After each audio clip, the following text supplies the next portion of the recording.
The sky turned black at noon. It's not from clouds, but from ships, massive alien warships that stretched across the horizon. People in every city looked up, stunned, frozen, unable to understand what they were seeing. They didn't come with a warning. No message, no sound. Just the cold hum of machines that weren't made by human hands. In one moment, Earth was at peace, kids walking home from school, families cooking dinner, old men watching TV. In the next, the ground shook as the first beam of red light fell from the sky and turned an entire block of New York City into ashes. The invasion wasn't loud at first. It was clean, surgical, and terrifying. Within the first 20 minutes, every major defense system across the globe was crippled. Satellites went dark. Nuclear silos were disabled. Fighter jets fell from the sky without ever being fired upon. The message was clear. Humanity never had a chance. The aliens called themselves the Zarnathi, but most humans never got to learn that name. By the time anyone on Earth knew who was attacking, the war was already over. Or at least that's what it looked like. They didn't want prisoners, only submission. Cities were burned, not conquered. Governments collapsed overnight. The United Nations sent a broadcast begging for mercy, only to receive silence in return. In the mountains, deep bunkers held world leaders who watched their capitals fall in real time. No one knew what to do. There was no strategy, no resistance, just survival, and even that was slipping away. The Zarnathi didn't need ground troops. Their machines handled everything, hovering drones that moved like ghosts, walking tanks that fired blue plasma from their arms, and tall, bone-like mechs that pulled buildings apart like paper. Some humans tried to fight back. Militias, rogue military squads, even civilians with nothing left to lose. But their weapons were useless. Bullets bounced off alien armor.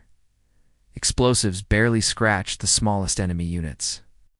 The world watched brave men and women stand their ground only to vanish in flashes of light. Still, they tried. Pockets around the world, underground resistance cells began to form. They were disorganized, desperate, and weak, but they were human, and that meant one thing: they didn't quit. Somewhere in the ruins of Houston, a former Marine named Keller pulled himself from the rubble. His squad had been wiped out in the first wave, and he had a broken arm and shrapnel in his leg.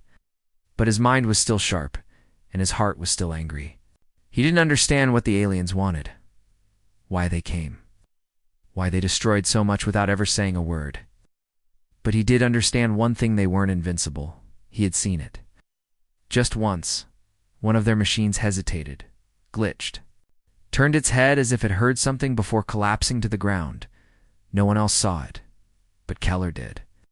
And that moment lit a fire in him that nothing could put out. The Zarnathi believed Earth was taken. They believed humanity had lost. But under the ashes of fallen cities, in the shadows of broken towers, something else was growing.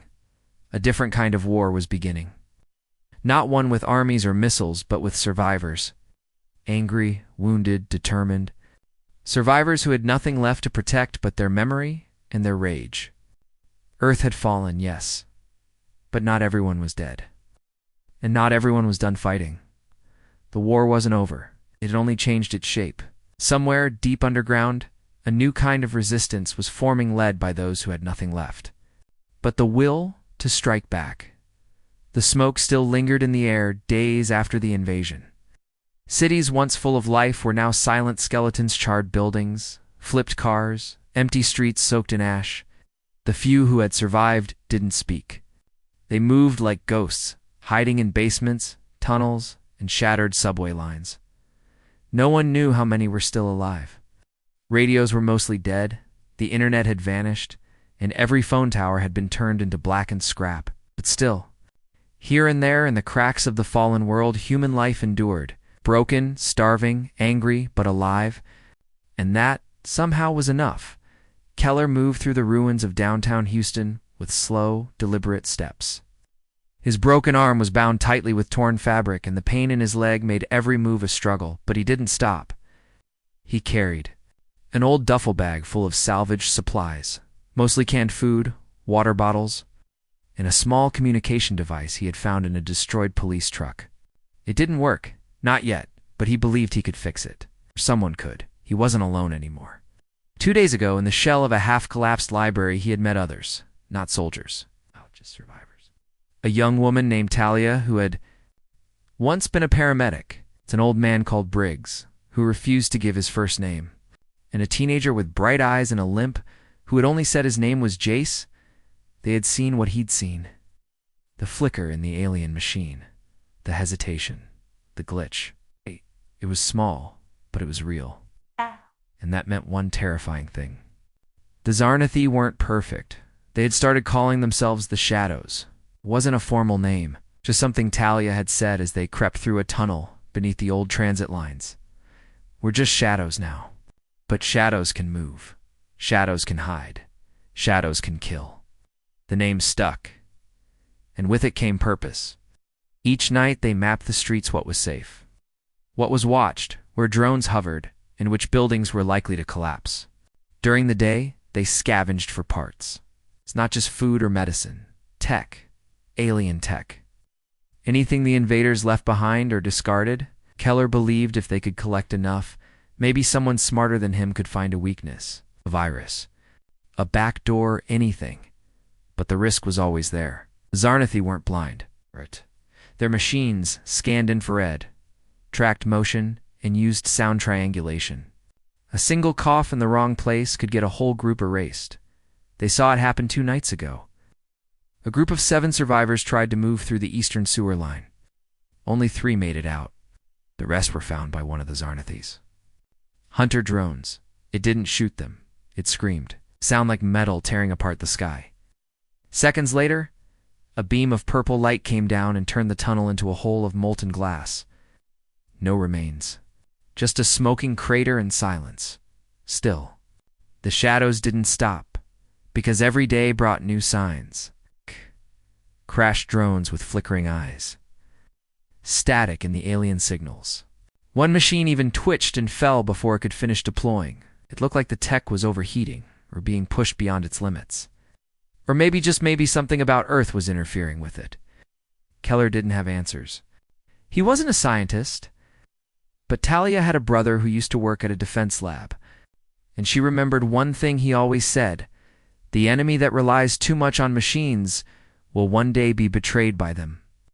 Late one night, deep beneath the remains of an old subway station, the shadows gathered around a stolen energy core. From a downed Zarnathi scout, pulsed with soft blue light, and gave off a faint hum.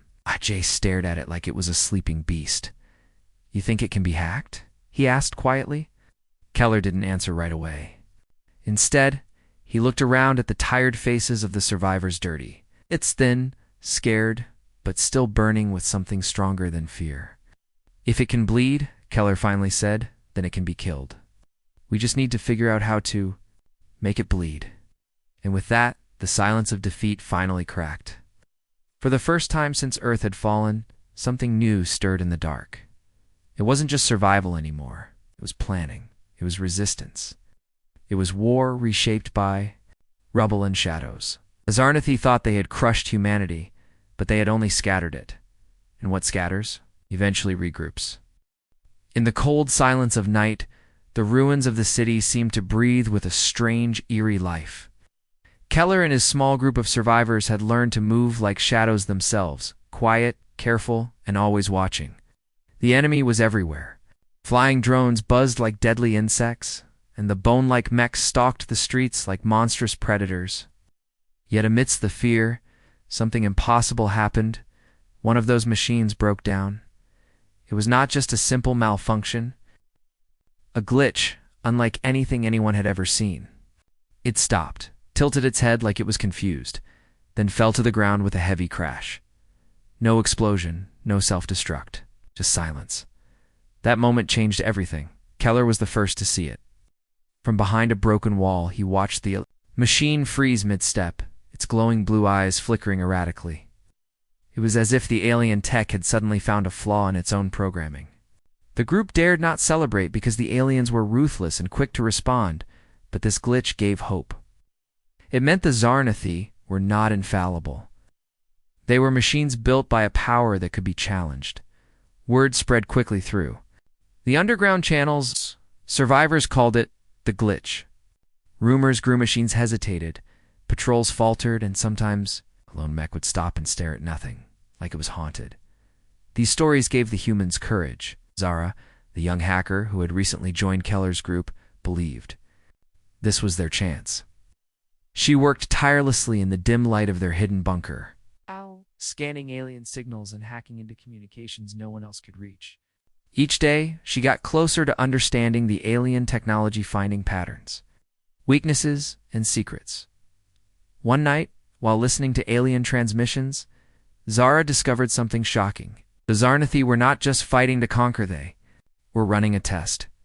Earth was a proving ground. The real war was yet to come. The machines malfunctioned not because they were weak, but because the alien command feared something unknown, something in humans they could not predict. As Keller listened to Zara's findings, he felt a mixture of dread and determination. The war they thought they had survived was only the beginning. But this time, humans had something aliens never expected: a will that would not break. That glitch was not just a failure, it was a crack in the alien armor. And through that crack, humanity would fight back, deep beneath the shattered city. In an abandoned research lab coated with dust and silence, the survivors found something no one expected: a girl. She lay inside a glass chamber, her skin pale but strangely glowing under the flickering lights. When they broke the seals, she opened her eyes, bright and unnatural, shimmering with colors that no human should have. Her heartbeat was slow, but steady. They called her Nova. Nova was not like any human. She was a hybrid, part human, part alien. Her DNA was mixed with the Zarnathi's technology, a living bridge between two worlds. She did not speak at first, only stared with eyes that seemed to see beyond the broken walls. Zara, the hacker, studied her carefully, scanning her brainwaves through a small device. The readings were unlike anything the survivors had ever seen, patterns of thought intertwined with alien codes, memories that were not her own. As Nova slowly recovered, she revealed pieces of a terrible truth. She was created in the lab during the early days of the invasion, a secret experiment designed to connect directly with the alien AI network. Zarnathi wanted to control her mind, to use her as a weapon against other humans. But something went wrong. Nova had escaped, hidden herself deep underground, waited for the right moment. Now, with her psychic link to the alien systems, Nova became the key to fighting back. She could sense the movements of enemy ships, hear their silent commands, and even disrupt their communications. The survivors realized she was more than just a weapon; she was their greatest hope. But Nova's existence was dangerous. The aliens hunted her relentlessly, sending special units to capture or kill her. The survivors knew they had to protect her at all costs. Nova herself struggled with her identity, part human, part alien, forced to carry memories of pain, betrayal, and loss. Yet deep inside, a fierce fire burned, a desire to choose her own fate, to fight for the people who had saved her. As the group prepared for the battles ahead, they understood one thing clearly: the war was no longer just about survival. It was about reclaiming their planet. And with Nova's power, the tide might finally begin to turn. The underground bunker buzzed with nervous energy. Zara sat before a cluster of old, patched-together computers, her fingers flying over keys as if racing time itself. Around her, survivors listened quietly, waiting for a miracle. The plan was dangerous, almost impossible. They would send a virus deep into the alien network, a digital weapon meant to freeze their ships and blind their eyes. For just 6 minutes, the Zarnathi would be vulnerable. 6 minutes to strike back. Nova sat nearby, eyes closed, her mind reaching into the alien system like a bridge between worlds. She felt the alien signals pulsing in her brain, waves of cold logic mixed with the dark hunger for control. But this time, she fought back from within. Her connection was the key to delivering Zara's virus straight to the heart of the enemy. As the countdown began, every heartbeat in the room echoed loudly. Lights flickered on the monitors. The virus spread silently, invisible, attacking code, lines no one else could see. Then, suddenly, across the vast darkness of space, the Zarnathi fleet froze. Ships hung motionless, drones stopped buzzing, and the great bone-like mechs paused in mid-step. The silence was deafening. For 6 long minutes, Earth's survivors moved. Keller led small teams out from their hideouts, launching surprise attacks. They hijacked alien supply drops, destroyed control towers, and even captured a scout ship. Every second counted, but the alien high command was not blind. They scrambled to react as the virus weakened their defenses. Their ships flickered back to life and the fleet roared awake. They sent new, more deadly patrols to hunt the rebels. The war had escalated beyond what anyone had imagined. Zara's hands trembled as she pulled the virus back. Knowing their window was closing, Nova opened her eyes, exhausted but determined. "They will come harder now," she whispered. "But we have shown them Earth fights back." The survivors understood the truth. This war was far from over. The Zarnathi had lost their grip on Earth, but they would return with greater fury. The shadows of resistance were growing, and the signal war had only just begun. The survivors had done the impossible. They had captured an alien warship, one of the sleek, deadly vessels that once ruled Earth's skies. Now Keller, Nova, and a small team stood aboard it, staring out at the red planet glowing in the distance. Mars, the heart of the alien command. The ship hummed beneath their feet, alive and restless. Nova's connection to the alien AI pulsed. Stronger here, as if the planet itself was a node in the vast network controlling the Zarnathi forces. The mission was clear. Strike the command hub on Mars and disrupt the aliens' control over their fleet. It was risky, nearly suicidal, but hope had a new name: Rebellion. As they approached Mars' orbit, alarms blared. The alien command hub was heavily guarded, a fortress floating above the barren surface. Waves of drones and battlecruisers surrounded it like sharks circling prey. But the humans were faster, smarter now. Zara worked frantically to hack the enemy defenses from the inside, while Keller and Nova prepared for a strike. The attack was sudden and fierce.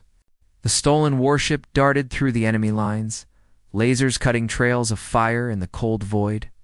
The command hub exploded in a blinding flash, sending shockwaves across Mars' thin atmosphere. But just before it died, Nova received a chilling message in her mind, a warning from the alien AI itself. "This war is not the war," it said. "You have passed the test." Keller's fists clenched. They had won a battle, but the true fight was still ahead. The Zarnathi had used Earth and Mars as proving grounds, testing human resilience and strength. The real invasion was coming stronger, darker, and merciless. As the stolen ship fled Mars, scarred but victorious, the survivors steeled themselves for what was next.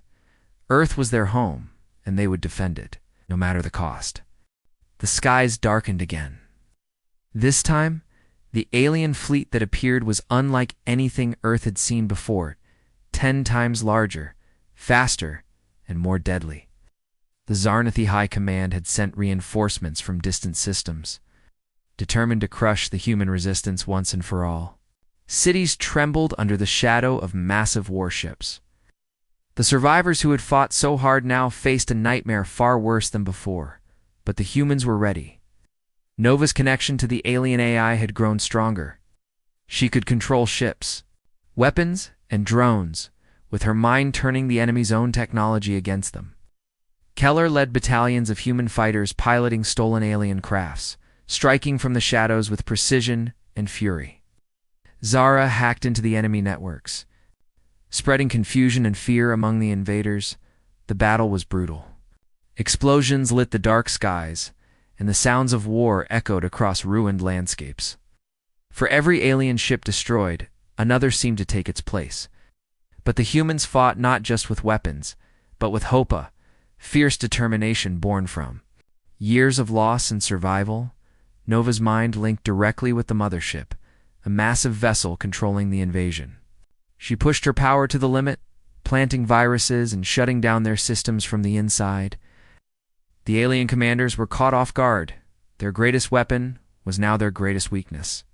In the final moments, Keller and Nova led a daring assault on the mothership's core. The ship shook violently as they fought through waves of defense. At great cost, Nova sacrificed part of herself to disable the alien command. The mothership exploded, sending shockwaves that scattered the remaining fleet. The invasion was broken. Earth was free, at least for now. The sky was quiet now. The battle was over, but the cost was written in every scar on the planet's surface. Cities were ruined, forests burned, oceans polluted with debris. Yet amidst the destruction, humanity stood tall. Survivors gathered on hills and hidden valleys, and cracked streets, looking up at the stars with tired but determined eyes. They had fought back against an enemy that was supposed to destroy them completely. And they had won. Keller, Nova, Zara, and the others stood before a makeshift radio transmitter, old and battered but still working. Keller adjusted the controls, his hands steady despite exhaustion. He knew what this message meant, not just for Earth, but for every world watching from the dark corners of the galaxy. The message was simple, but powerful. Earth does not fall. Earth fights. To all who hear this, our home has been scarred, but our spirit is unbroken. We will protect what is ours. We'll stand together, stronger than ever. The war is not over, but so long as we breathe, hope remains. This is humanity's promise. To our enemies, beware. To our friends, join us. Together, we will shape the future. As the words traveled across space, Nova looked to the stars and felt a new strength rising within her. She was no longer just a weapon or a hybrid. She was a symbol of human resilience, the bridge between two worlds, fighting not for control, but for freedom. Behind them, the ship they had fought so hard to save hummed softly. It was more than a machine now. It was a promise, a new beginning. Earth was broken, but alive, and humanity's fight had only just begun.